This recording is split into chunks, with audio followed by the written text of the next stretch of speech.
What's up, everybody? It's Concrete Zebra with Craftmaster Productions and Studio One Tutorials.com. Today we're going to be looking at how to turn 4 bars into a full song. This is the arrangement tutorial.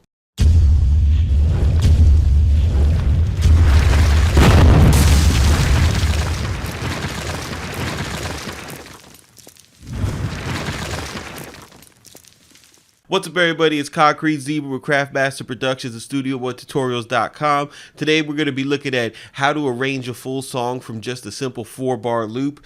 First, I want to say what's up to some new subscribers. We got Chris Jones. I like that avatar. Heat Nation boy, you already know what's up. John Holden, Eric Don, Accepted Gomez, Tori Zhao, I Pensive, Most Hated, Gideon McGuire, Hovenchi, Lewis Houses, Minecraft 6, Brendan James, No Lie, a YouTube user named Simply Mom. It's cool, creative. And Jordan Estos. This tutorial is for you, fam. You know, just going back and forth with our messages over the past few weeks. You know, I'm really thinking about what you're going through. You know, we could a lot of people probably in your same shoes and could really, you know, use this information. So I'm gonna go ahead and go into on the subject for you guys. What to expand on that, what's going on is you know, I was getting some messages from Jordan. He's a musician, learned how to play, you know, instruments first, and he wants to get into beat production, and he's having trouble translating that talent into working in a sequencer, which is it makes sense. I've worked with musicians in the past. That's actually how I got into, you know, making beats. I was a rapper, and I had the you know, the Logic setup, and a buddy of mine who had a band, they wanted to get together and you know, kind of break up the monotony of what they were doing, because they were doing jazz and reggae. They're like, let's do a hip hop Sunday, you know, and you know, we'll just play the parts and you could arrange the beats. And then from that's how I learned music and, you know, how instruments work and stuff like that, from watching them. And I noticed when I would work with them, it was hard in the beginning for us to communicate because, you know, they would want to play their instrument, like have me record their instrument for, you know, like 2 minutes playing a part. And I would hear something within the first maybe 6 bars, you know, cut it off, stop it, and loop it. Yo, they would get pissed. They'd be like, dude, what are you doing? There's so much more. Ba, ba, ba, ba, ba. And, you know, we had to kind of work together and come to an understanding of workflow, because the musician's mind, and when I say musician, I mean someone who plays an instrument, it works so much different from someone who you know, who makes beats on a computer. It's two completely different mindsets. And in order to really be productive with them, I had to kind of reverse engineer you know, music theory and building songs and things of that nature, to try to get them to simplify themselves. And that was the hardest thing, was getting them to realize, like, you know, I don't need you to play, you know, this long run and put a bridge in it, accompany it at a pre-chorus. I just need you to play, you know, this little 2-bar repeating melody over and over again, you know. And they would have a problem with it because, you know, for example, when you're playing with a guitar and you're going back and forth between the same 2 chords and you're making the same 2 shapes with your hand, banging on them strings, you're gonna get a hand cramp. You're not gonna want to play like that. You know, you're gonna want to go somewhere else. It's part of the reason why music moves. So the first thing you want to remember, if you're you know, if you're a musician coming over trying to do beats, is you want to get the idea out of your head that moving fast with the instrument and making a lot of changes with the instrument equals you being a good musician, right? Because when you're playing instruments, that's what makes you good, is can you play fast and accurate, and can you move around the instrument and hit all the right notes. That skill is great, you know, for playing live. You guys got to excuse me, I'm getting over an infection. That skill is great for playing live, but it doesn't help you when you're making beats. The second thing is you want to remember that you're making beats for rappers. Like if you're into beat production, you're making beats for rappers. Rappers, dude. Fucking rappers. You're not making beats to impress your fellow musicians. You're not making beats to impress your fellow producers. You're trying to make a beat that a rapper is going to hear and want to rap on. And the thing that a lot of people who are really great musicians mess up is they make these beats that are super big and dense and have a they got bassline, chord progression, they got their main melody, then they got a counter melody. And when you wind up doing that, you remove the room for the rapper, because the way that the rapper's thinking is they're trying to hear themselves on this beat. Now, when you have all that music going on, you're gonna get this comment, and it's gonna seem like the stupidest thing, but you have to really understand what they're saying. A rapper's gonna say, "Nah, the beat's too musical." Okay, and that's not a knock on you. That's not saying you don't know how to make beats. What they're telling you is they can't hear themselves anywhere on it. Most of the best rap songs throughout time is just bass and percussion and either a repeating sample or a simple melody. So yeah, those are the things you want to focus on. You want to keep it simple. You want to focus on the beat, and by the beat I mean the drums. That's where you want to start with your with doing all your switch ups and things like that. You want to stop trying to impress producers and musicians, and you want to know your target. Your target is a rapper. So I went ahead and I got this little 4-bar loop up.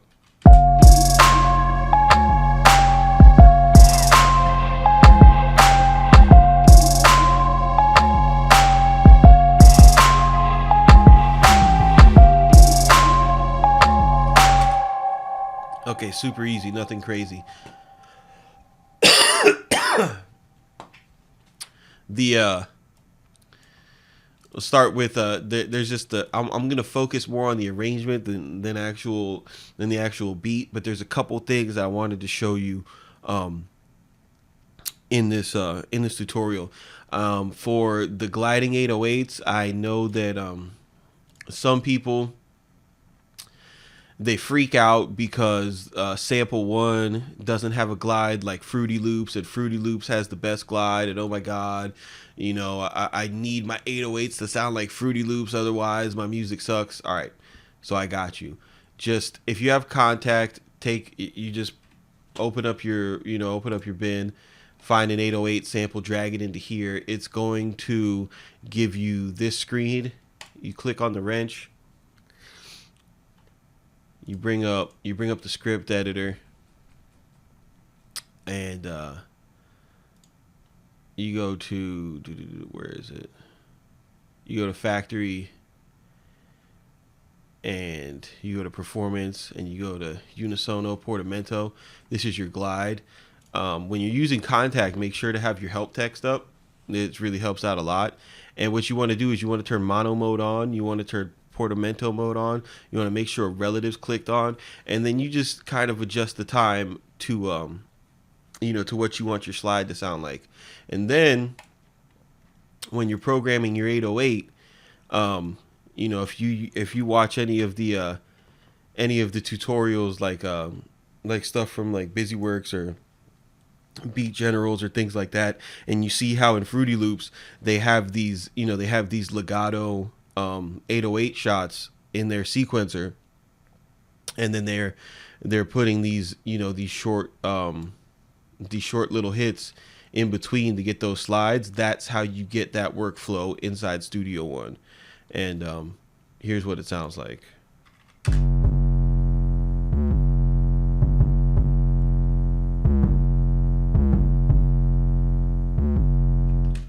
So if you wanted to make the slide even more obnoxious, you just play with the time.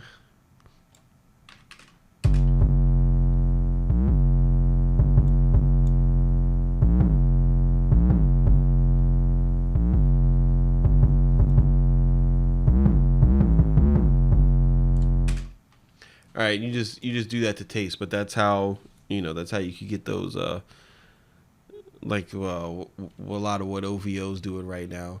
Um, and the next thing I wanted to show you guys is this melody right here.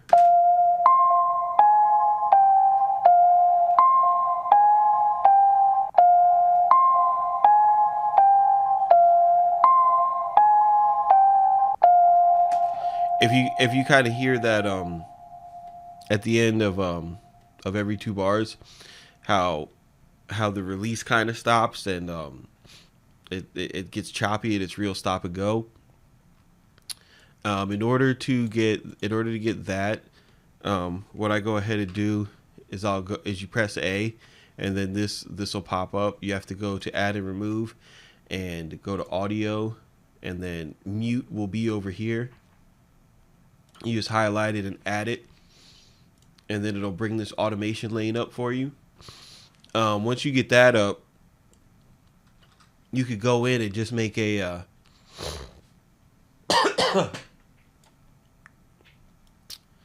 you can go in and just make a small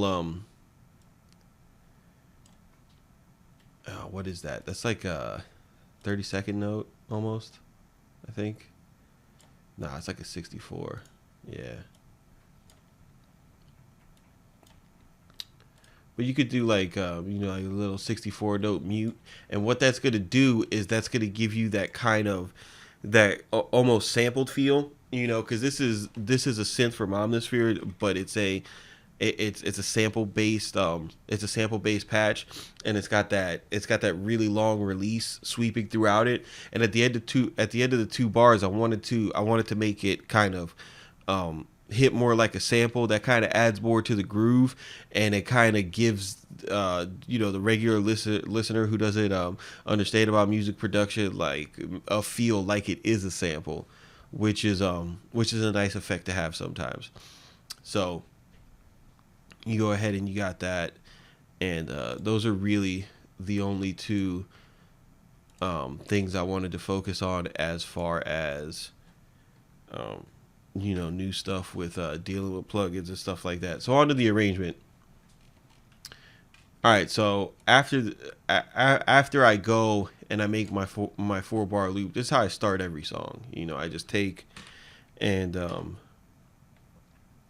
make a quick loop right here.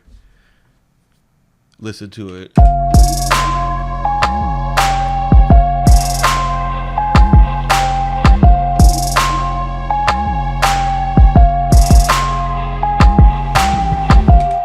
All right, so we know that the intro of a song typically doesn't start with drums.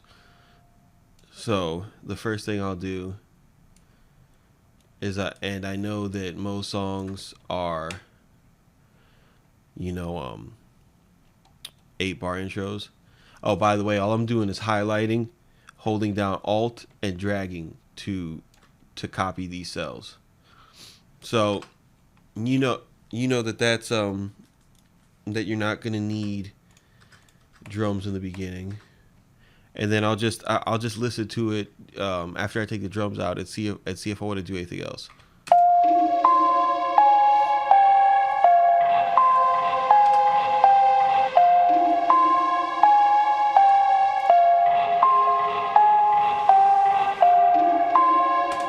See, so right there, I'm thinking I want to do a longer I want to stick with the 8-bar intro,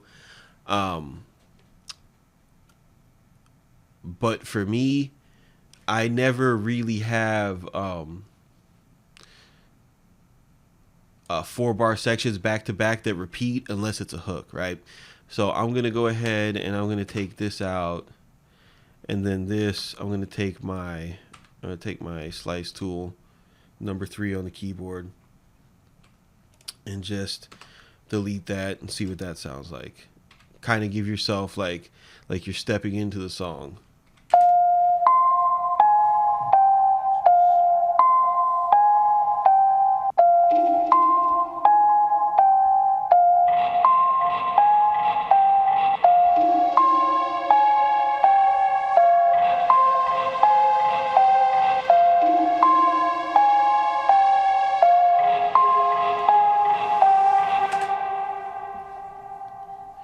All right, see, so that's great. You're already, you see how when you start out with um, one element, gradually introduce, the other elements, it's automatically bringing your ear towards a hook, or a verse or whatever.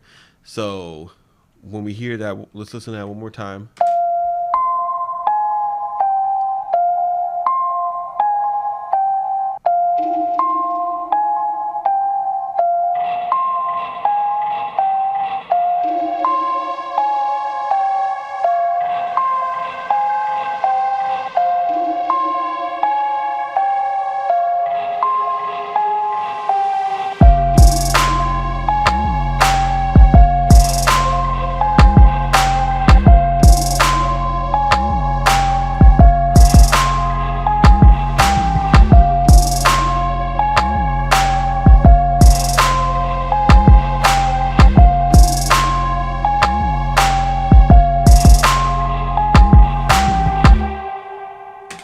All right, so I've got I'm going to call that my hook. The way I'm hearing it in my head, I'm hearing that like the hook is starting there. So then we're gonna need a verse, right? So I'm gonna go ahead and just drag out 4 more cells. That's gonna wind up, they're 4 bars a piece. So that's gonna be a 16 bar hook. A 16 bar verse. What I'm gonna do is I'm gonna go ahead and take the lead out, because you want to have a distinguishing sound that lets you know, like, hey, this is the hook.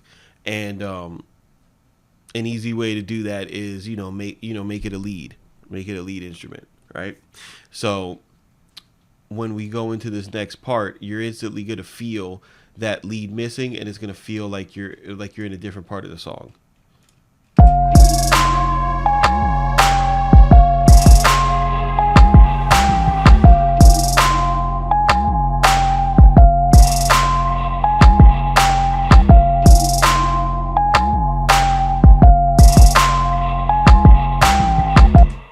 All right, you feel how the mood changed. Another thing I'm going to do is I'm going to take out a percussive element and see how that sounds. And here's the deal: in each one of these little 4 bar, and in order to make this simplistic method work, each one of these little 4 bar sections needs to be different from the last one.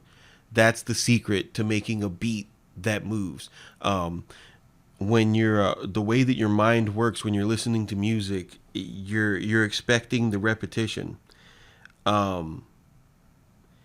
If your mind receives the repetition, it'll be satisfied. That's how you want to think about it.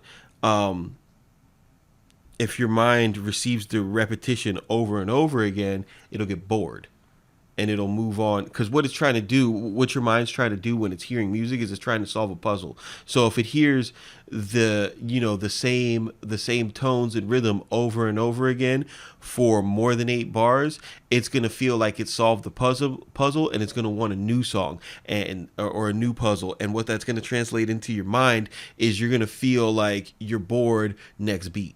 So if you understand that, if you could just get that in your head, then you could start manipulating, people's ear into having more interest in your music.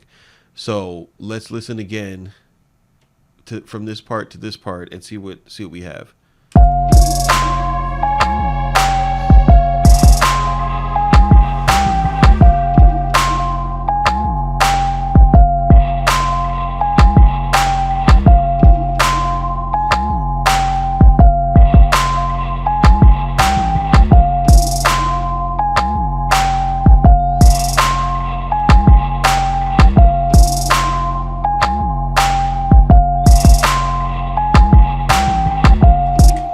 All right, so that's pretty cool.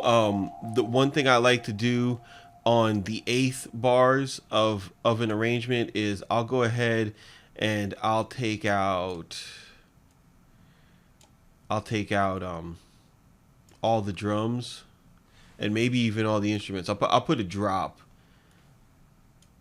right where the last snare is, and you know, rappers love that shit because usually on like the 8th bar and the 16th bar of their verse, they're on the 8th bar they're transitioning into the last half of their verse. On the 16th bar they're transitioning into the chorus, and the way that they write their rap is those are where you're going to get some really witty lines. So when the beat drops out and it's just their it's just their voice, because you know they're vocalists, they're egotistical, they want to hear themselves, they love it. So if you can engineer that into the track before they get it, it's going to be easier for you to, you know, make that sale.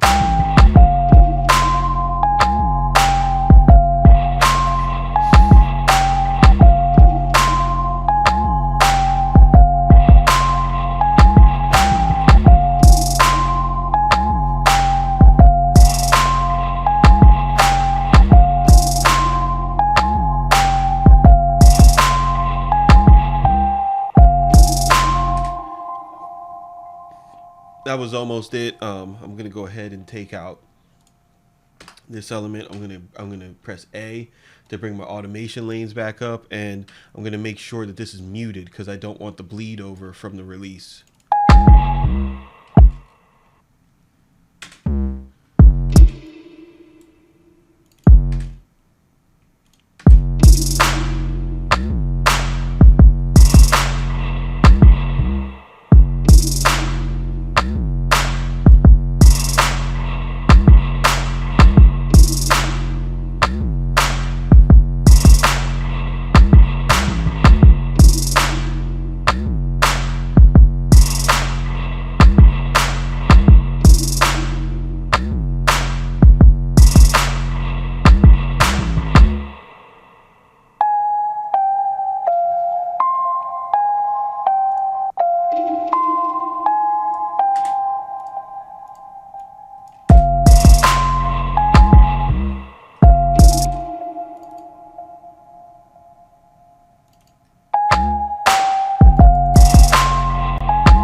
Okay.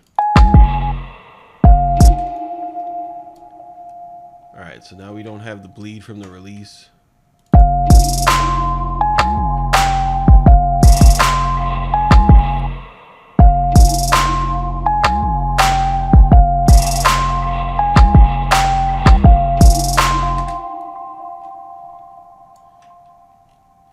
So now we want to go different from this one, kind of change the energy. I'm going to take the hi-hats out again. And let's see, what else can I do?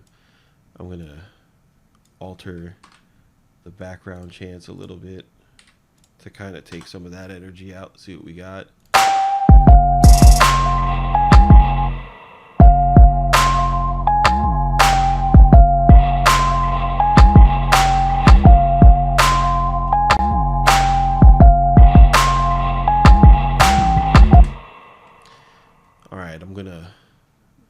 I'm gonna play with the drums a little bit.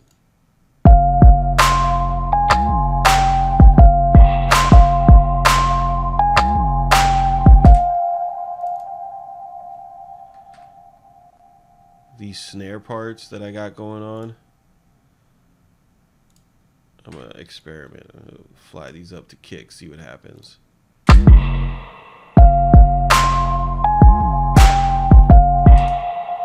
Nah, I don't like that. What else can I do? I know what I could do. This bass line, God, this is it's good, but it's kind of droning on. So we're at the halfway point of a verse. It might be a cool opportunity to do something different with the bass. So what I'm gonna do is I'm going to, instead of having like these long release 808 parts, I'm just gonna make them short.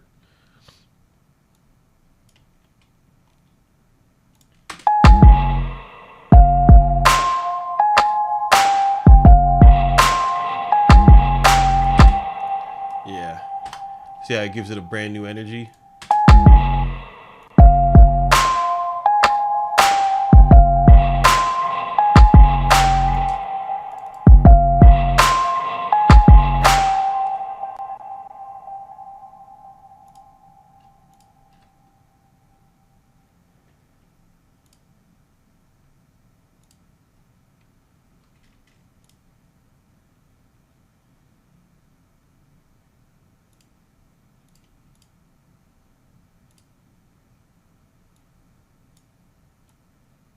see here, something's weird.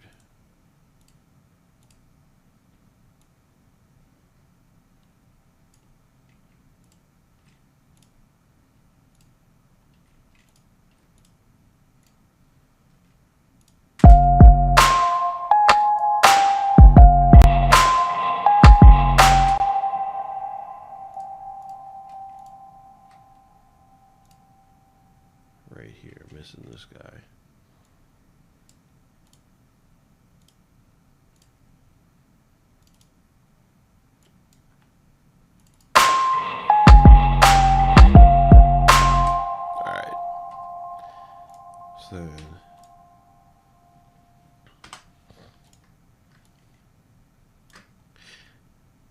So the reason why I chose to mess with the bass right there is because I just put in a drop right here. You're gonna get a silence, so it'll be a good opportunity to make a subtly drastic change in the track, because you're keeping the melody and most of the rhythm the same. Change the sustain on the bass, and that's gonna give the brain a feeling like they're listening to something that's brand new. So remember, when you do that, you're adding interest, and it's going to make the person want to listen to the beat longer.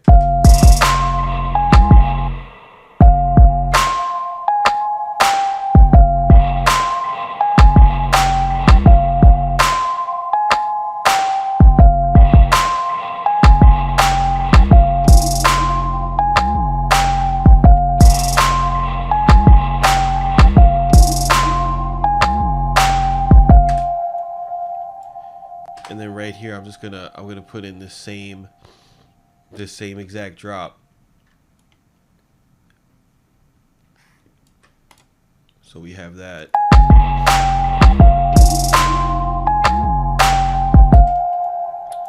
I'm gonna go ahead and take the hi-hat and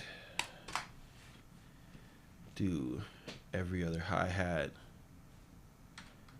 And when I take the hi-hats out, I'm also gonna take the melody out.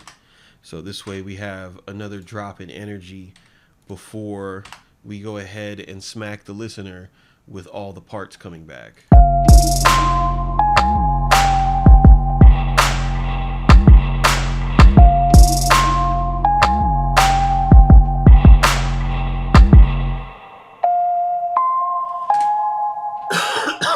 So now that we've went ahead and did that, we want to go ahead and listen to the whole thing. What I like to do is I'll take my loop and set it right over here so that once the verse ends, it loops back into the hook, and then you can listen to that over and over again, kind of let that run a few times, and in the course of letting it run a few times, if it's vibing, you got your song. So let's try it out.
right, so that's cool. I noticed a couple things.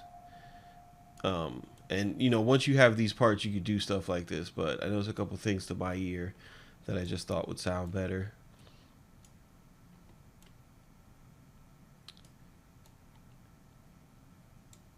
All right, but just for the sake of moving the tutorial along, once you have that, in order to really, bring out the the best of the arrangement and everything, you just kind of want to add some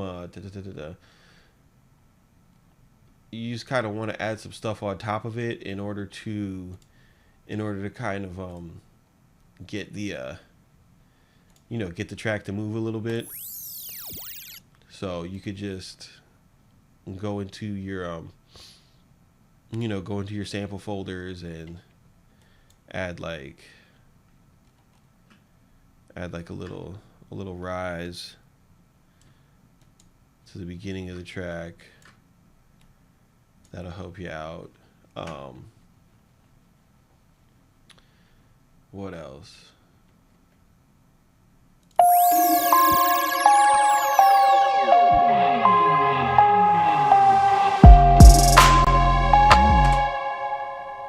Like when you're going into new parts, like a hook or something, a stomp will go a long way.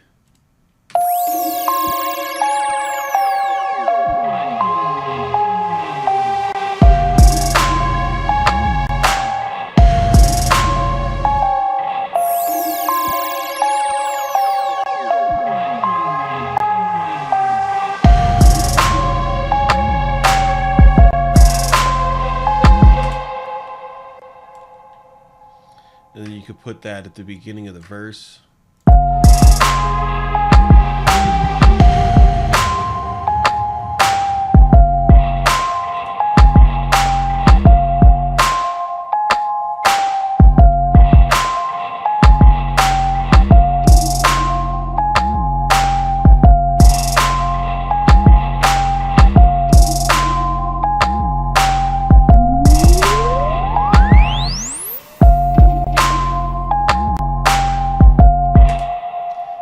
And you add little things like that, and it'll also help break up the monotony of the song. And once you have that, all you got to do is you have a couple different options. Studio One has this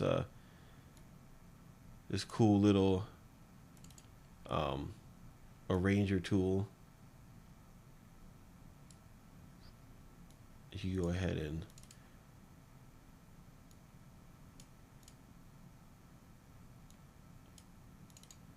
double click on the parts you want to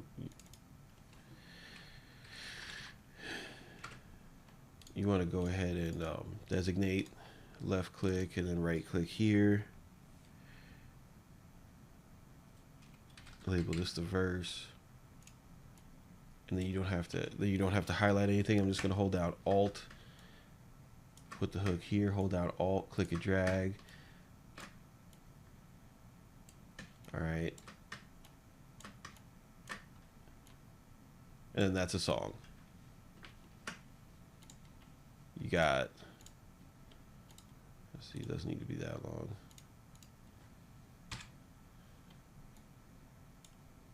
But boom.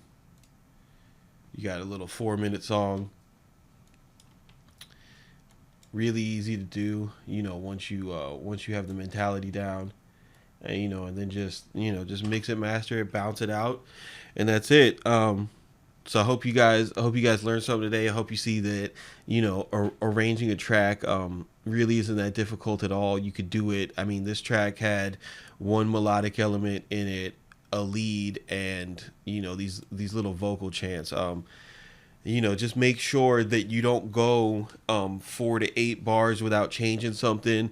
You could do, understand the impact of taking things out. It's not always about adding something new. Sometimes it's just about taking out a hi-hat and then putting the hi-hat back in.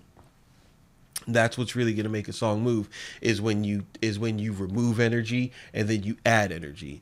So I appreciate you guys taking time to watch this tutorial. If you all are learning, hit up the Studio One Facebook. Shoot an email to Presonus. Hit them up on the forum. Let them know about your boy Zebra that we're putting in work. And I'll catch you guys on the next one. This is Concrete Zebra with Craftmaster Productions and Studio One Tutorials.